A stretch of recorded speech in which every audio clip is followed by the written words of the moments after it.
तमाम सुनने वालों की खिदमत में सबीहा का पुरखुलूस आदाब। ऑल इंडिया रेडियो की सोशल मीडिया लाइव के जरिए नशरियात को आप तक पहुंचाने के लिए हम एक बार फिर आपकी खिदमत में हाजिर हैं। आप तमाम को हमारी तरफ से अस्सलाम वालेकुम भी है और नमस्कार भी है। और अगर कुछ और हसीन अंदाज में कहना चाहूँ, जैसा कि आजकल मौसम में हिंदुस्तान के घर आंगन में ठहर गया है, तो फिर मैं ये कहूँगी दोस्तों, गुलाबों के घरौंदे में तुम्हारा जिक्र होता है, गुलाबों के घरौंदे में तुम्हारा जिक्र होता है, तुम्हें बेले की कलियों की हंसी आदाब कहती है। ये वो मौसम है जिसका पूरे साल इंतज़ार किया जाता है और खुदा झूठ ना बुलवाए, इसी मौसम के लिए लोगों ने पूरे दीवान तक मुरतब कर डाले हैं। अलग अलग अंदाज में इस खूबसूरत मौसम की तर्जुमानी जब अशार की सूरत होती है तो पढ़ने वाले महव हो जाते हैं। यूं तो हर एक ने लिखा। एक बड़ी खूबसूरत सी गज़ल है परवीन शाकिर की, आपसे शेयर कर लूं। वो कहती हैं, हथेलियों की दुआ फूल लेके आई हो, कभी तो रंग मेरे हाथ का हिनाई हो। हिनाई मतलब मेहंदी लगा हुआ, चंपई सा कलर। कोई तो हो जो मेरे तन को रोशनी भेजे, किसी का प्यार हवा मेरे नाम लाई हो। गुलाबी पाँव मेरे चंपई बनाने को, किसी ने सहन में मेहंदी की बाढ़ उगाई हो। कभी तो हो मेरे कमरे में ऐसा मंजर भी, बाहर देख के खिड़की से मुस्कुराई हो। वो सोते जागते रहने के मौसमों का फसूं, के नींद में हूँ मगर नींद भी न आई हो। ये ऐसा ही मौसम है और अलग अलग जज्बात की तर्जुमानी करता है। कहीं ये हिज्र का मौसम करार पाता है तो कहीं विसाल का मौसम करार पाता है। लेकिन ज़िंदगी का तो अंदाज वही है दोस्तों कि ये तो गुजरती है, गुजरती चली जाती है। ये मौसम भी बीत ही जाएगा। बस ज़िंदगी को हर पल हर हाल में एंजॉय करना चाहिए। चलिए, प्रोग्राम की शुरुआत हो चुकी है, तो फ़िलहाल यहाँ पर फूला साहिबा मुंतज़िर हैं ताज़ा ख़बरों के साथ। तो सुनते हैं अब तक की अहम ख़बरें। सामीन की खिदमत में आदाब। मुल्क में कोरोना वायरस के अब तक 6,77,423 मरीज हो चुके हैं शिफायाब। दिल्ली में अब तक 1 लाख से ज़्यादा लोग हुए सेहतयाब। मुल्क में पिछले 24 घंटों के दौरान 3,58,127 लोगों की हुई कोरोना की जांच। गुज़िश्ता 24 घंटों के दौरान महाराष्ट्र, तमिलनाडु, कर्नाटक और आंध्र प्रदेश में सबसे ज़्यादा मामलात आए सामने। खजाने और कॉरपोरेट मामलात की मरकजी वजीर निर्मला सीतारमन ने वीडियो कॉन्फ्रेंस के जरिए G20 के वज़राए खजाना और सेंट्रल बैंक गवर्नरों की तीसरी मीटिंग में की शिरकत। सऊदी अरब ने की मीटिंग की सदारत। जम्मू कश्मीर में कंट्रोल लाइन पर बिला इश्तियाल फायरिंग में 3 मासूम शहरियों की हलाकत पर भारत ने पाकिस्तान के नाज़िमुल उमूर से दर्ज किया सख्त एहतिजाज। बिहार और आसाम में सैलाब की सूरत हाल तशवीशनाक, दोनों रियासतों में लोगों को महफूज मकामात पर पहुंचाया गया। स्पेन के शहर बार्सिलोना में कोविड-19 के मरीजों में इजाफा, लोगों से अपने अपने घरों के अंदर ही रहने को कहा गया। कोरोना वायरस की वबा, खाना जंगी और माशी बदहाली के दरमियान मुल्क शाम में आज हो रहे हैं पार्लिमानी इंतखाबात, लेकिन कोविड-19 के बायस कर दिए गए थे मुअत्तल। ईरान में तकरीबन 2,50,00,000 लोग कोरोना वायरस से मुतासिर, सदर हसन रूहानी। बांग्लादेश ने सोशल मीडिया के लिए मुफ्त इंटरनेट सर्विसेज पर लगाई पाबंदी। USDP के मुताबिक भारत में गुज़िश्ता 10 बरसों के दौरान 27 करोड़ से ज़्यादा लोग गुर्बत की सतह से आए ऊपर। निदान सिंह सचदेवा की वापसी को यकीनी बनाने के लिए वज़ारत ख़ारिजा ने अफ़गान हुकूमत और कबायली बुजुर्गों की सताइश की और वज़ीर सेहत हर्षवर्धन ने कहा कि कोविड-19 के खिलाफ लड़ाई फैसलाकुन मरहले में। एम्स आइंदा हफ्ते से इंसानों पर टीके की मशक करेगा शुरू। ये थी अहम खबरों की सुर्खियाँ। जी जनाब, तो ख़बरें क्या क्या रहीं ये आपने सुन लिया। फूला साहिबा, आपका बहुत बहुत शुक्रिया। तमाम ख़बरें आपने हम तक पहुंचा दी। अच्छी ख़बरें होती हैं और कुछ थोड़ी सी ऐसी भी होती हैं कि कभी कभी जहन सोचने पर मजबूर हो जाता है, लेकिन कोई बात नहीं, हमने आपको कल भी ये बात कही थी कि बहुत ज़्यादा इतनी चीज़ों से अटैच्ड हो जाना जो होता है ना, वो ठीक नहीं होता बाबू। इसलिए अब आगे बढ़िए प्रोग्राम में। अब डॉक्टर से हम आपकी बात करवा रहे हैं। बात कराने से मुराद ये है कि अब उनकी आवाज़ हम आप तक पहुंचाएंगे। डॉक्टर के अग्रवाल हैं और बड़े आसान अल्फाज में उन्होंने बताया कि असल में कोविड-19 जो है वो बीमारी क्या है, सिम्टम्स क्या हैं और आपको परेशान होने की ज़रूरत नहीं है। कई बार तो कब आके कब चली गई पता ही नहीं चलता है, कौन इन्फेक्टेड हुआ और कब उसका इन्फेक्शन ख़त्म भी हो गया।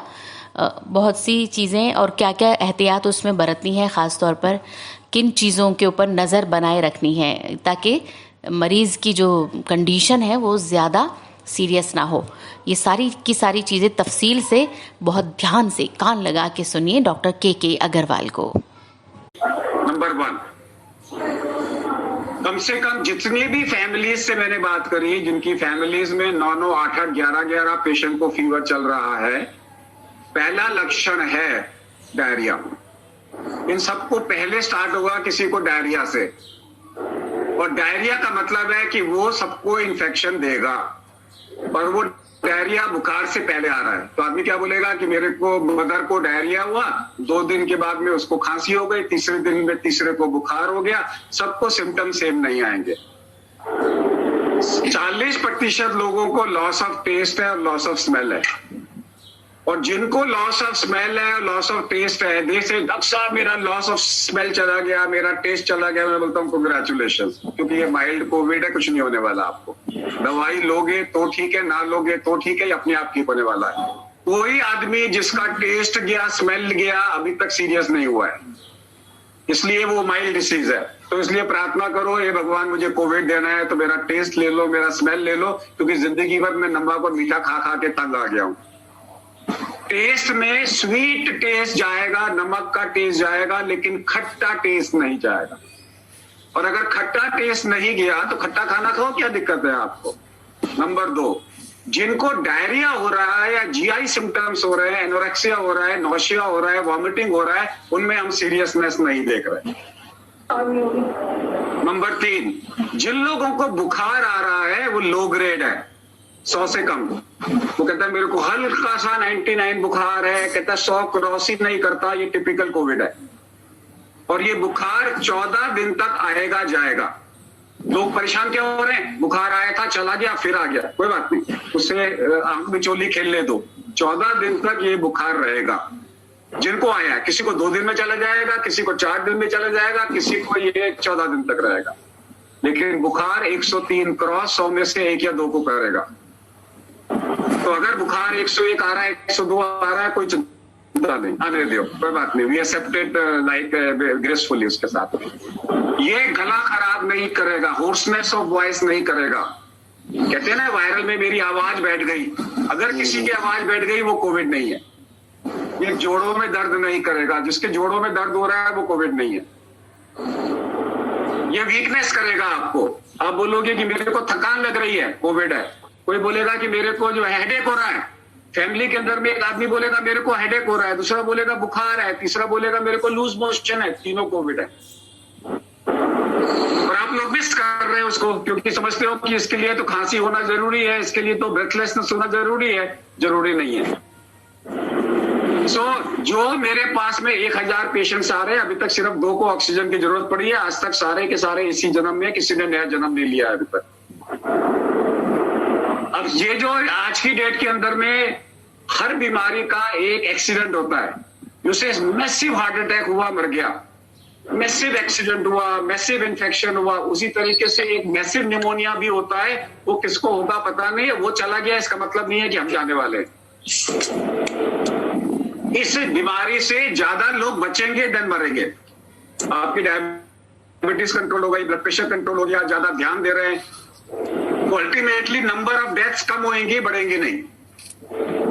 लेकिन एक बहुत बड़ी गुड न्यूज है कि जितने भी लोग मर रहे हैं वो ऑक्सीजन की कमी से मर रहे हैं। इसलिए हर घर में SpO2 मॉनिटर होना चाहिए। याद रखिए, जब तक आपको बुखार है ऑक्सीजन कम नहीं होती। Yes Shailendra ji, thank you. जितने लोगों को बुखार है, जब तक बुखार है ऑक्सीजन लो नहीं होती। ऑक्सीजन लो तब होती है जब बुखार उतर जाता है। और अगर आपने ऑक्सीजन लो को पकड़ लिया तो आप मरोगे नहीं, क्योंकि लोग क्या कर रहे हैं, लो ऑक्सीजन को 2 दिन तक मिस कर रहे हैं। क्यों मिस कर रहे हैं? क्योंकि ये हैप्पी हाइपोक्सिया है, आदमी खुश रहता है, उसे कहते हैं मेरे को कोई तकलीफ नहीं है। पूछोगे कोई तकलीफ, बोला कुछ नहीं है। ऑक्सीजन नापोगे तो 50, वो मरने वाला है। अगर आप लो ऑक्सीजन को पकड़ लो, कोई नहीं मरेगा। टेल मी, जितने लोगों से आजकल हम क्या कर रहे हैं, आजकल हम सिर्फ एक ही काम कर रहे हैं मेडिकल एसोसिएशन में, जिन जिन क्या लोगों की मृत्यु हो गई उनको एनालाइज कर रहे हैं, वे मरा क्यों, वहां से पकड़ में आ रहा है कि कहां गलती हुई। सरकार पोस्टमार्टम तो कर नहीं रही, तो हम भी पोस्टमार्टम कर रहे हैं, उनकी फैमिली को सांत्वना देके थोड़ी देर में सांत्वना देते हैं, फिर कहते हैं अच्छा बताओ क्या हुआ था। वो कहते हैं इतने बड़े डॉक्टर ने फोन किया है, तो बताते हैं पूरा। तब हमें पकड़ में आया ये सारे लोग हाइपोक्सिया को मिस कर रहे हैं। तो ये थी डॉक्टर की सलाह, और ये सलाह सिर्फ सुननी नहीं होती है, बल्कि जो इतनी अच्छी बातें उन्होंने बताई कि कहाँ पर आपको परेशान होने की ज़रूरत है, कहाँ परेशान होने की ज़रूरत नहीं है, इन सब को भी ध्यान में रखिए। ज़्यादा पैनिक हो जाना और एकदम अपने आप को भी परेशान कर लेना, साथ ही साथ जो लोग हैं उनको भी परेशान कर डालना बिल्कुल सही नहीं है। वैसे भी मौसम बदला है और ये बरसात के मौसम में कई और इन्फेक्शन, कई और परेशानियां भी आ जाती हैं, तो हम लोग ये सोचने लगते हैं कि अब इससे कैसे बचा जाए। हालांकि शुरू में बरसात के बारे में हमने बड़ी खूबसूरत बातें तो कर ली लेकिन बरसात का मौसम जहाँ बहुत खूबसूरत मौसम है और तहरीक देता है जहनों को शायरी करने की, कुछ और जो भी उनमें हुनर है उन तमाम चीज़ों को बाहर आने का मौका मिलता है, वहाँ पर एक बड़ा अहम मसला भी मैं यहाँ पर आप सबके साथ शेयर करना चाहूँगी कि दुनिया में बहुत बहरान है पानी का। और अक्सर हम अपने प्रोग्रामों में बात भी करते हैं कि क्या होगा कि अगर दुनिया से, जैसे हम सुन रहे हैं कि जो पीने का जो पानी है वो ख़त्म आहिस्ता आहिस्ता हो रहा है, इसके अलावा जो पानी है उसकी सतह भी कम होती जा रही है, कहीं ग्लेशियर्स जो हैं वो ख़त्म हो रहे हैं। तो ऐसे में एक सवाल पैदा हो जाता है, तो क्यों ना ये कोशिशें की जा रही हैं और काफ़ी हद तक ये कोशिशें कामयाब भी हुई हैं कि फिर ये जो बरसात का पानी होता है इसको ही हम जमा कर लें और इसको अपने लिए आगे इस्तेमाल कर सकें ताकि पानी की कमी को पूरा किया जा सके। वैसे तो हम सभी जानते हैं, आप लोग भी ज़्यादातर वाकिफ़ हैं कि बहुत सारे ऐसे तरीक़े हुकूमतों की जानिब से भी सुझाए जाते हैं और हम लोग ख़ुद भी कर सकते हैं। उन तरीक़ों पर ज़रा सा बात करेंगे आपसे। देखिए, एक तो ये हो सकता है तरीक़ा कि ज़ेरे ज़मीन कुछ इस तरह का इंतज़ाम किया जाए जहाँ पर हम इस पानी को बराह रास्त पहुँचाने का इंतज़ाम करें। कुछ पाइपलाइंस डालें ज़मीन के अंदर, कोई टैंक ज़मीन के अंदर बना दिए जाएं, गहरे गड्ढे खोद दिए जाएं अगर हमारे पास इतनी जगह है, तो जहाँ पर ये पानी जमा हो जाए और फिर इसको साफ़ करके काबिल इस्तेमाल बनाया जा सके। और इसी तरह से कुओं का, तालाबों का भी हम इस्तेमाल कर सकते हैं। नए तालाब या कुएं भी बनाए जा सकते हैं जिन्हें हम इस पानी के लिए इस्तेमाल कर सकेंगे, वहाँ पर इस पानी को जमा कर सकें। छतों पर हम कर सकते हैं कुछ इस तरह की चीज़ें कि छतों पर हम बड़ी बड़ी टंकियाँ या टैंक्स वगैरह बनाएं जहाँ पर इंतज़ाम इस तरह का किया जाए कि जो बरसात का पानी सिर्फ बह कर ख़त्म हो जाता है नालों के ज़रिए, नदियों के ज़रिए, फिर वही परेशानी सामने आ जाती है, तो वो बह कर ख़त्म ना हो बल्कि ये यहाँ पर स्टोर हो जाए और फिर उसको हम काबिल इस्तेमाल बना सकें। इसके अलावा ट्यूबवेल में पानी उतारने का भी एक तरीक़ा हो सकता है।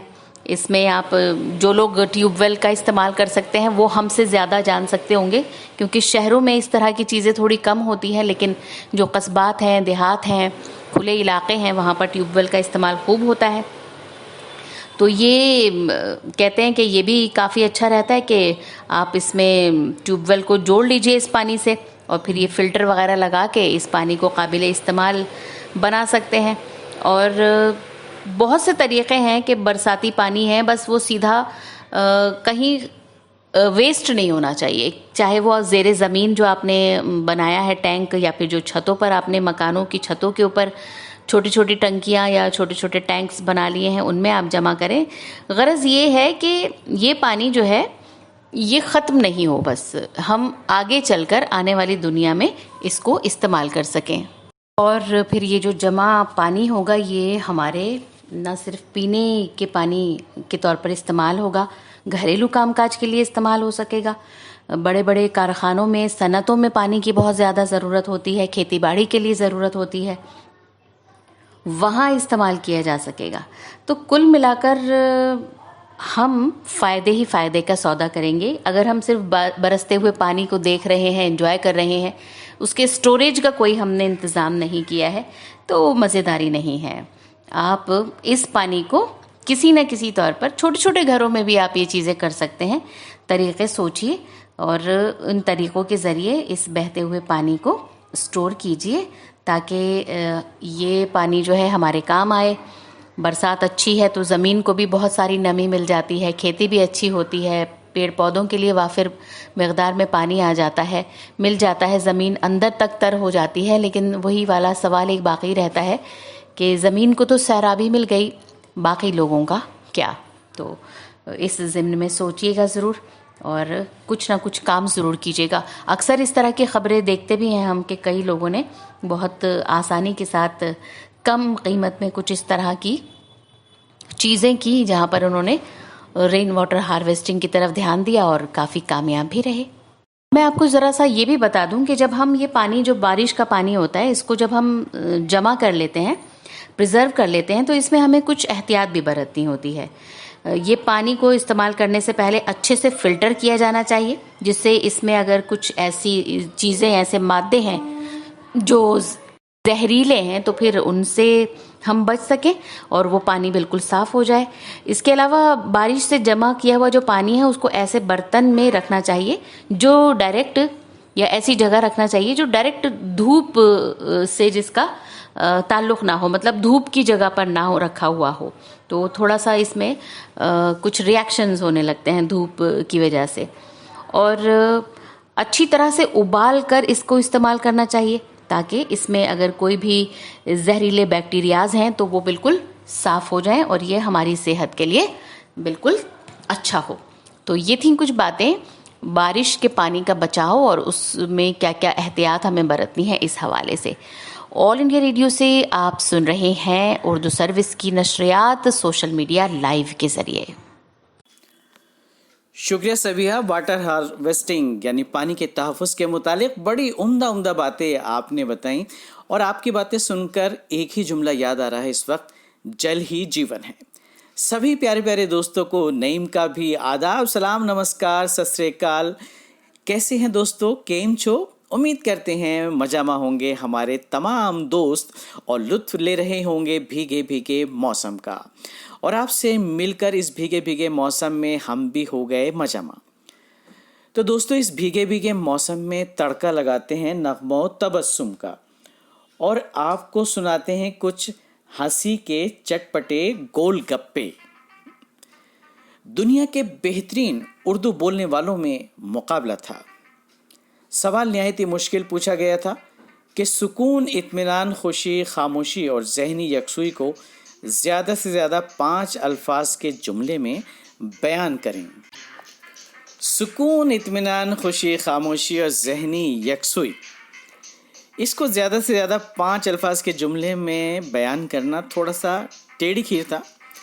फिर भी मालूम है दोस्तों, जिस शख्स ने यह मुकाबला जीता उसका जवाब क्या था? मेरी बीवी सो रही है। आइए एक और चटपटा सा गोलगप्पा आपको खिलाते हैं।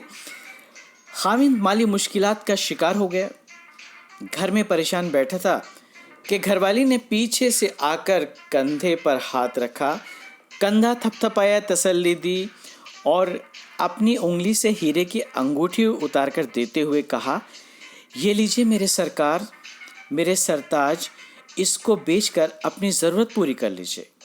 खाविन थोड़ी देर तो चुप रहा, उसके बाद चिल्ला चिल्ला कर ज़ोर से रोने लगा। बीवी ने हौसला देते हुए कहा, आपने ही तो ख़रीद कर दी थी मुझे, जब पैसे और आ जाएंगे तब फिर और ले दीजिएगा। खाविन ने रोते हुए कहा, रोना तो तेरे इशार पर नहीं आ रहा बेगम, रोना तो मुझे इस बात का है कि ये अंगूठी नकली है। एक और छोटा सा मीठा मीठा चटपटा सा गोलगप्पा हंसी का आपको और खिला देते हैं। दोस्तों में बातचीत चल रही थी, यार शादीशुदा मर्द राशिफल नहीं पढ़ते। अच्छा, हाँ यार, तो फिर क्या पढ़ते हैं? तो दूसरा दोस्त बोला, वो तो चाय के लिए अदरक के कूटने की आवाज़ से ही अंदाज़ा लगा लेते हैं कि आज उनका दिन कैसा रहेगा। यानी अदरक कितनी तेज़ी के साथ कूटा जा रहा है, उसकी रफ्तार, उसकी आवाज़ पे इस बात का इन्हिसार है कि आज आपका दिन कैसा रहने वाला है। तो तबस्सुम तो हो गया दोस्तों, कमी है नगमे की, तो नगमे की कमी को पूर्ण करते हैं और एक खूबसूरत क्लासिक मोड़ देते हैं और दिलकश साज पर सुनते हैं ये दिलकश नगमा।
तो ये थे जनाब हिंदुस्तान के मशहूर मारूफ सैक्सोफोन प्लेयर जनाब मंजीत सिंह साहब।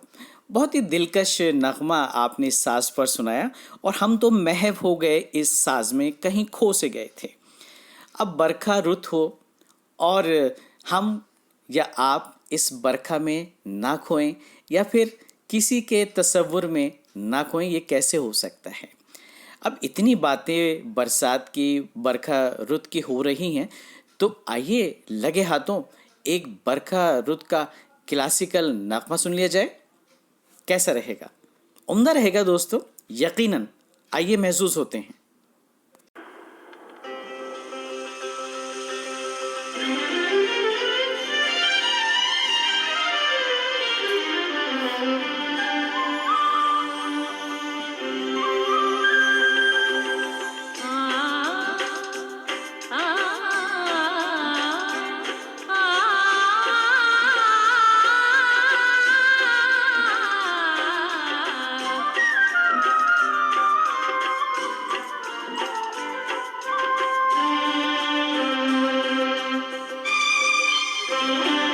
बरमा बरखा रुत आई, बरमा बरखा रुत आई, तू भी आजा पिया, नाही लागे जिया, बैरन रैन डराए,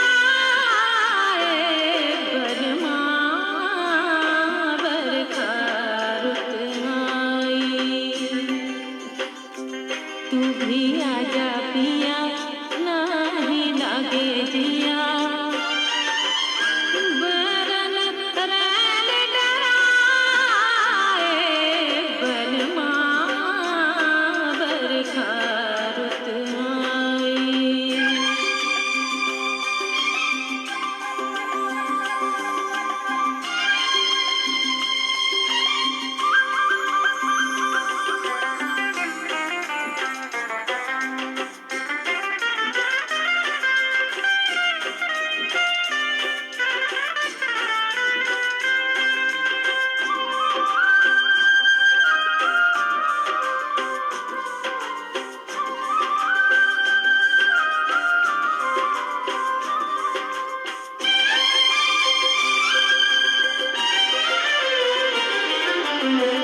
मनवा तरसे बदरा बरसे, रुत आई है सावन की,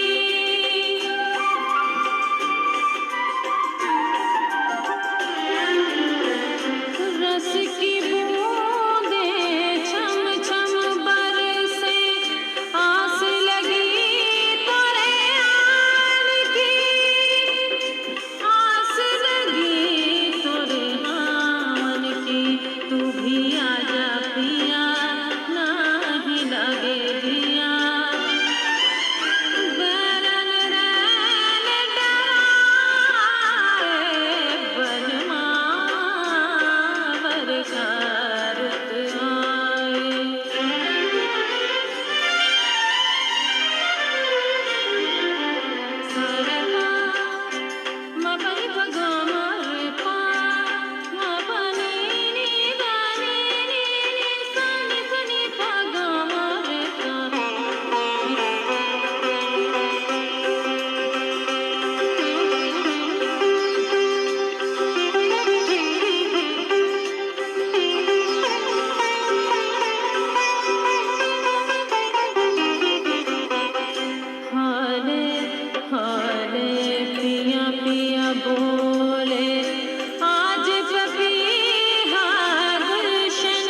दोस्तों, रेनी सीजन, बरसात और बरखा रुत के हवाले से बहुत सारी बातें हो गई, लेकिन जाने से पहले सिर्फ इतना ही कहना चाहेंगे, अगर आपकी सेहत इजाज़त देती है तो बारिश के पानी से नहाने में कोई मुज़ायक़ा नहीं है। लेकिन जनाब, अगर आपकी सेहत इजाज़त नहीं देती, आपको खांसी ज़ुकाम है, नज़ला है या फिर बुखार है, तो आपको इससे गुरेज करना चाहिए। और जो दोस्त बारिश में भीगना पसंद करते हैं और उनकी सेहत अच्छी है, उनके लिए सिर्फ इतनी ही टिप्स हैं कि जनाब, बारिश के पानी से नहाने के बाद साफ़ पानी से आप ज़रूर नहा लीजिए, ताकि जो गलाज़त उस पानी में मिली हुई है या किसी तरह के कोई बैक्टीरियाज उसमें हैं, कोई जरासीम हैं, तो वो आपको नुकसान ना पहुंचाएं। अपनी सेहत का रखिए ख्याल, हंसते रहिए, मुस्कुराते रहिए और फूला पंडिता और सबिहा फजल के साथ अपने मेज़बान नईम को दीजिए इजाज़त। खुदा हाफिज़, शब बखैर, जय हिंद।